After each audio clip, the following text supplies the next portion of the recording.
जय हिंद दोस्तों, स्वागत है आप सभी का आपके अपने यूट्यूब चैनल पर। दोस्तों कुछ दिनों से वीडियोस नहीं आ पा रही थी, उसके लिए मैं आप सभी से क्षमा चाहता हूं कि ऐसे टाइम पर मैं वीडियोस आप लोगों के लिए नहीं लेकर आ पाया, लेकिन आज से रेगुलर वीडियोस लाने की पूरी कोशिश रहेगी। क्या लेकर ही आएंगे दोस्तों। ये सहायक बोरिंग टेक्नीशियन की जो है एक तरह से जैसे कि टाइम कम है और उसी में हम लोग शॉर्ट टर्म रिविज़न के साथ साथ इसका डीप एक्सप्लेनेशन भी कर रहे हैं ताकि चीज़ों को अच्छे से समझ लिया जाए। तो दोस्तों आप सभी से अनुरोध है कि अगर चैनल पर नए चैनल को सब्सक्राइब कर लें और बेल आइकन को प्रेस कर लें। दोस्तों इस पीडीएफ को पाने हेतु आप डिस्क्रिप्शन बॉक्स में दिए हुए लिंक पर जाकर इस पीडीएफ को पा सकते हैं। वहाँ पर जो है आपको टेलीग्राम चैनल ज्वाइन करना होगा, उसके बाद आपको लिंक मिलेगा। तो दोस्तों चलिए बढ़ते हैं अपने क्वेश्चंस की ओर। ये हमारा प्रैक्टिस सेट जो है 9 है, जो कि एक डीप एक्सप्लेनेशन है एक तरीके से। तो चलिए बढ़ते हैं अगले अपने क्वेश्चन की ओर कि किस लचीले केबल के लिए सबसे उपयुक्त विद्युत रोधी है। किस लचीले केबल के लिए सबसे उपयुक्त विद्युत रोधी है। दोस्तों इसमें ऑप्शन ए है फाइबर, बी है विद्युत रोधी टेप, ग्लास फाइबर या फिर पॉलीविनाइल। इनमें से कौन सा जो है कि पॉलीविनाइल क्लोराइड होगा। यहाँ पर क्लोराइड जो है छूट गया है, उसके लिए क्षमा चाहते हैं। तो कौन सा इसमें से सही होगा। तो दोस्तों इसका सही आंसर होगा डी, यानी कि पॉलीविनाइल क्लोराइड जो होता है किसी लचीले केबल के लिए सबसे उपयुक्त विद्युतरोधी पीवीसी होता है। दोस्तों पॉलीविनाइल क्लोराइड एक अच्छा विद्युतरोधी होता है। यह रबर की अपेक्षा अधिक टिकाऊ होता है। आजकल पीवीसी का प्रयोग अधिक मात्रा में होता है। तो दोस्तों चलिए बढ़ते हैं अगले क्वेश्चन की ओर। आप लोग भी अपने आंसर्स को कमेंट करते रहिएगा, जो ना समझ में आए वो भी कमेंट करिएगा और हम तो बताते ही चलेंगे आपको। दोस्तों दूसरा क्वेश्चन है कि वह केबल जिसको अर्थ करना आवश्यक है कौन सी है।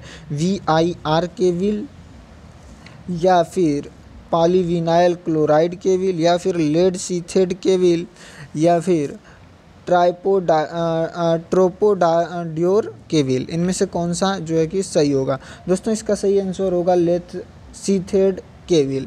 दोस्तों वह केबल जिसको अर्थ करना आवश्यक है वह लेड सीथेड केबल होता है। यह रासायनिक उद्योग एवं अन्य मशीन जो होती हैं जैसे कि विद्युती की वायरिंग के लिए किया जाता है इसका। दोस्तों चलिए बढ़ते हैं अगले क्वेश्चन की ओर। ये 83 की रासायनिक उद्योग एवं अन्य भारी मशीनों को बिजली सप्लाई करने के लिए सर्वाधिक उपयोगी केबल क्या होती है। दोस्तों ए है PVC cable, VIR cable, lead sheathed cable या इनमें से कोई नहीं। दोस्तों इसका सही आंसर क्या होगा कि लेड सीथेड केबल। दोस्तों देखिए रासायनिक उद्योग एवं अन्य भारी मशीनों को बिजली की सप्लाई करने के लिए सर्वाधिक उपयोगी केबल जो है वो लेड सीथेड केबल ही होता है। तो दोस्तों आप लोग इसको ध्यान रखेंगे। बढ़ते हैं अगले क्वेश्चन की ओर। ये 84 कि उच्च वोल्टता केबल को कवचित करने हेतु प्रयुक्त पदार्थ। उच्च वोल्टता केबलों को कवचित करने हेतु प्रयुक्त पदार्थ प्लास्टिक का होता है या फिर एल्युमिनियम का होता है, पीतल का होता है या फिर इस्पात का। इन चारों में से किसका होता है। तो दोस्तों इसका सही आंसर क्या होगा डी, यानी कि इस्पात। दोस्तों देखिए हाई वोल्टेज केबल को कवचित करने में प्रयुक्त पदार्थ इस्पात होता है। यह संस्तरण यानी कि बेडिंग के ऊपर तथा सर्विंग के नीचे होता है। यह बेडिंग की सुरक्षा में प्रयोग किया जाता है। चलिए दोस्तों बढ़ते हैं अगले क्वेश्चन की ओर। 85 दोस्तों अभी तक ये 85 क्वेश्चन है और अभी तक के टोटल जितने क्वेश्चन है आपको हमारे टेलीग्राम चैनल पर मिल जाएंगे। दोस्तों 85 है कि केबल के विद्युत रोधक पदार्थ में क्या गुण होना चाहिए। केबल के विद्युत रोधक पदार्थ में क्या गुण होना चाहिए। ए है अति अवरोधकता, बी है निम्न विद्युतशीलता, उच्च परावैद्युत शक्ति या फिर उपयुक्त में सभी। इनमें से सभी कौन सा होना चाहिए। तो दोस्तों इसका सही आंसर क्या होगा डी, यानी कि इनमें से सभी। दोस्तों देखिए केबल के विद्युत रोधक पदार्थ में अति अवरोधकता, उच्च परावैद्युत शक्ति, निम्न विद्युतशीलता का गुण होना चाहिए। केबल का विद्युत रोधक जो नमी मुक्त होना चाहिए। नमी के कारण इनका परावैद्युत सामर्थ्य कम हो जाता है। चलिए दोस्तों बढ़ते हैं अगले क्वेश्चन की ओर। तो दोस्तों चलिए बढ़ते हैं अगले क्वेश्चन की ओर। 86 की ओवरहेड टेलीफोन लाइन में निम्नलिखित की बनी होती है। जो ओवरहेड टेलीफोन की लाइन होती है वो किसकी बनी होती है, यानी कि कॉपर के तार की, स्टील के तार की, या एल्युमिनियम, या फिर इनमें से कोई भी नहीं। दोस्तों इसका सही आंसर होगा बी।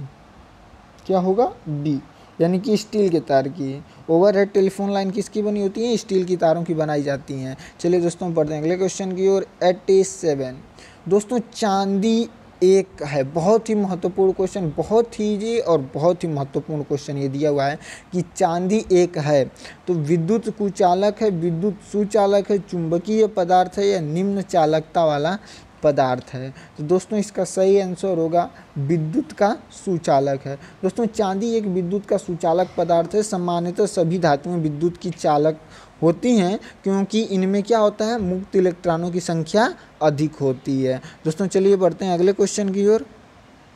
88 धारा एक धात्विक चालक के द्वारा जिसका अनुप्रस्थ काट क्षेत्र की धारा की दिशा के अग्रसर हो तो दोस्तों इसका सही आंसर क्या होगा? अपवाह वेग घट जाएगा, या फिर अपवाह वेग अधिक हो जाएगा, या फिर वाहक घनत्व परिवर्तित हो जाएगा, या फिर धारा परिवर्तित हो जाएगी। इनमें से सही क्या होगा? तो दोस्तों इसका सही आंसर क्या होगा? ए होगा। इसका सही आंसर क्या होगा? ए, यानी कि अपवाह वेग घट जाएगा। दोस्तों देखिए, धारा एक धात्विक चालक के द्वारा जिसका अनुप्रस्थ काट क्षेत्र धारा की दिशा में बढ़ जाता है और प्रवाहित होती है, यदि हम इस दिशा में अग्रसर हों तो अपवाह वेग क्या हो जाएगा? घट जाएगा। जैसे कि ड्रिफ्ट वेग बराबर I/NE_A। दोस्तों चलिए बढ़ते हैं अगले क्वेश्चन की ओर, हमारा 89। दोस्तों अतिचालक एक ऐसी वस्तु है जिसमें स्पेस होती है ऋणात्मक प्रतिरोधकता, शून्य प्रतिरोधकता, अपरिमित प्रतिरोधकता, या अति उच्च प्रतिरोधकता।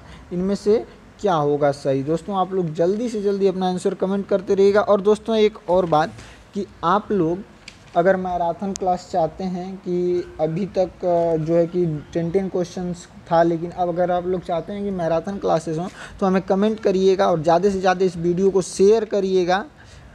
और अगर इस वीडियोस पर 5K तक व्यूज़ आ जाते हैं तो हम मैराथन क्लास जल्द से जल्द लाने की कोशिश कर रहे हैं और जल्द से जल्द आ जाएगा। दोस्तों चलिए बढ़ते हैं इसके आंसर की ओर। तो दोस्तों इसका सही आंसर क्या होगा? बी, यानी कि शून्य प्रतिरोधकता। शून्य प्रतिरोधकता क्या होगा? इसका सही आंसर होगा। दोस्तों अतिचालक एक ऐसी धातु है जिसमें शून्य प्रतिरोधकता होती है। जैसे कि उदाहरण के तौर पर आप ले सकते हैं किसको? पारा को। चलिए बढ़ते हैं अगले क्वेश्चन की ओर 19, जो कि हमारा लास्ट क्वेश्चन है कि किसी चालक सामग्री को गर्म करने से उसकी चालकता क्या होगी? केवल बढ़ती है, कम होती है, में परिवर्तन होता नहीं होता है, या फिर मौसम के अनुसार परिवर्तन होगा? दोस्तों इसका सही आंसर आप लोगों को क्या करना है? कमेंट करना है। तो दोस्तों इसका सही आंसर क्या होगा? इसका सही आंसर होगा कम होती है, यानी कि क्या होती है? कम होती है। तो दोस्तों ये कुछ हमारे जो है एक्सप्लेनेशन थे और क्वेश्चंस थे। वीडियो कैसी लगी ज़रूर बताइएगा कमेंट में। और दोस्तों एक खास बात कि आप लोग मैराथन क्लास के लिए रेडी रहिएगा, जल्दी आप लोग की मैराथन क्लास आने वाली है। तो दोस्तों आप लोग इस वीडियो को ज़्यादा से ज़्यादा शेयर करिएगा, लाइक करिएगा, ताकि हमें भी प्रोत्साहन मिले और हम भी जल्द से जल्द और ज़्यादा लगन और मेहनत के साथ आप लोगों के लिए और भी वीडियो लाएँ। दोस्तों मिलते हैं अगले वीडियो में, तब तक के लिए जय हिंद, जय भारत।